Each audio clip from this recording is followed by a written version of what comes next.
айтқан адамдарға мен қарсымын. Себеп дегенде бұл жерде азғырып алып кеткен да. Ал жерде қарап көріңіздер, мен Қызылкия шаарынан беркенше адамдарды алып кеткен. Мисалыға ошонун аялы, бала чакасы, апасы қалған адамдар бар. Ал жанагы еркек киши согушка катышып, качып болуп кеткенден кийин бүгүнкү күндө лагерде ошо балдары менен кыйналып жашап атат.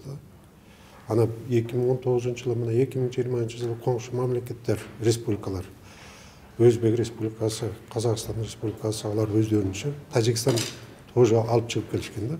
Бүгүнкү күндө биздин Кыргыз республикасынча бүттөн эч кандай бир аракет жок да. Мен бул тууралуу 2019-да кайрылгам, 2020, мына 2021 жыл биз бул алып келүү боюнча маселе каралып атат, бизде сүйлөшүүлөр жүрүп атат.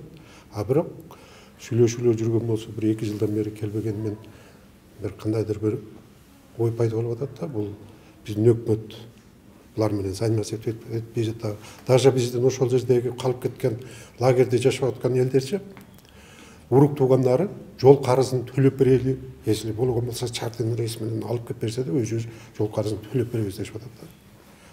Ошолорду сүйлөшүп бүгүнкү күндө алып келиш керек дейм да.